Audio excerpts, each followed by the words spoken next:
Hi, my name is Claudina. I'm going to be your facilitator for the next unit standard. The unit standard that we are going to focus on is to manage time and the work process in a business environment. Unit standard number 13918.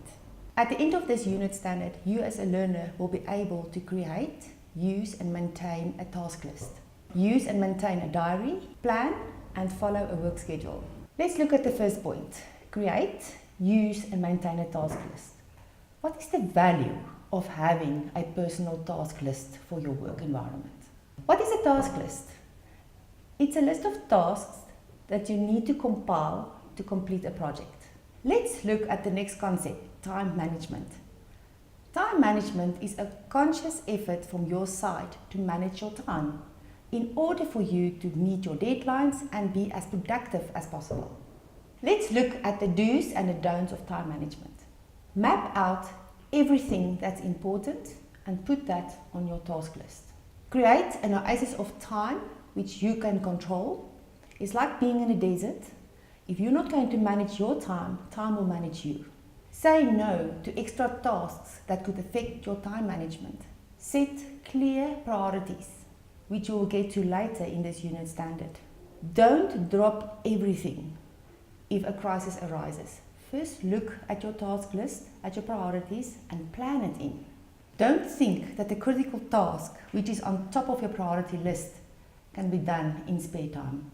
Spare time will be taken up by more critical tasks. So far I've spoke a lot of prioritizing your tasks.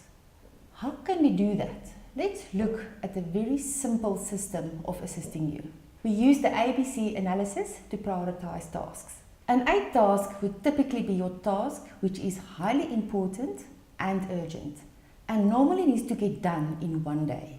A B task is a task that is important but not that urgent. You can look at completing that task round about a week. C tasks are not that important or that urgent and can be done in a month. We have just looked at the value of maintaining your personal task list.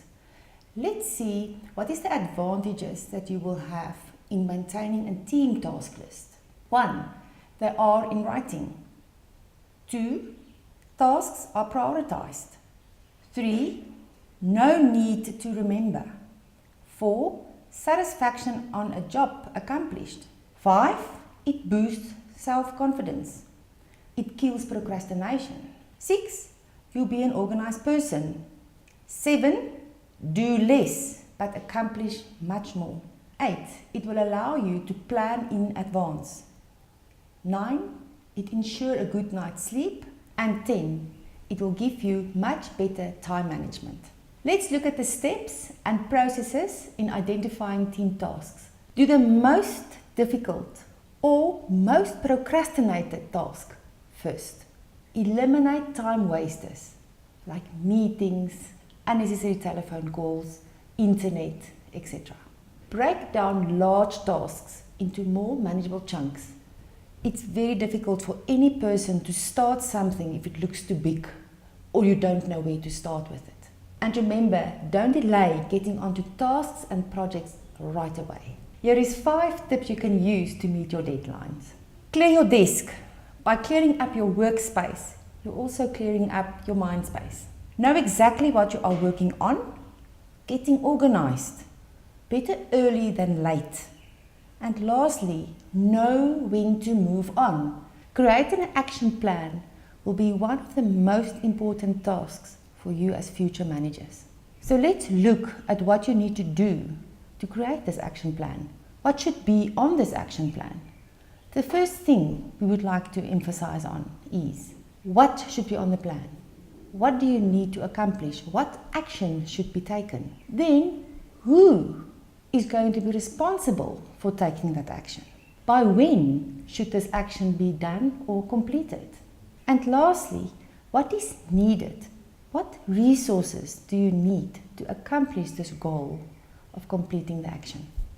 Let's look at the example on the slide of a typical action plan. As we look at the action plan, you see the first step or the first column is the action step. That's where you put in the step or the action you're going to do. The next column is who is going to do that. The third column is by when is it done, and lastly, the resources or methods you need to get that action step done. As part of managing your time effectively, the use and maintaining of a diary becomes very crucial. Here is some of the advantages of using a diary.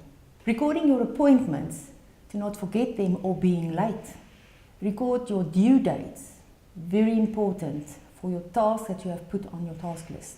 Using a planner to schedule me time. As a manager, it's important to create me time, because that's a time where you can creatively thinking of how to manage your teams and your tasks. Recording of special events. Lastly, by writing your tasks down, you will never forget them.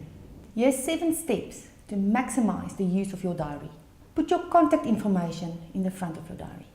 Number 2, transfer names, addresses and telephone numbers from your old diary to your new diary.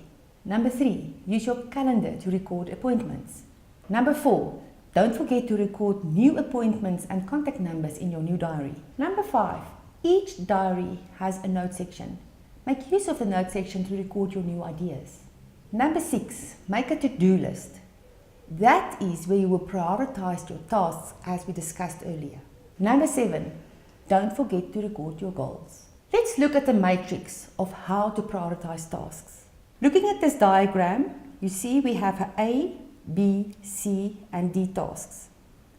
Your A task is high in importance but low in urgency. These type of tasks we call developmental tasks. Tasks where you spend time in developing new ideas. Let's look at the B tasks. They are the tasks that are high in importance and high in urgency. Normally the crisis task, the task that you need to do right now, that cannot wait. Then you go to your C task, which is low in priority and high in importance. That will typically be your maintenance tasks, where you need to spend time on in maintaining it. Lastly, let's look at the D tasks, which is high in urgency but low in importance. That will be your distraction tasks. Be careful that these type of tasks does not distract you from the priority. Let's look at the work schedule. It's a plan of events for a working day. With a work schedule, you realistically want to achieve your goals. And you want to leave some time for that absolute necessities that you need to do. Don't forget to have a bit of time for the unknown. Try not to overcommit yourself.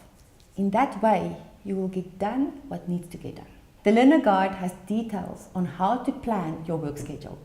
I thank you for your time and good luck with your self-assessment.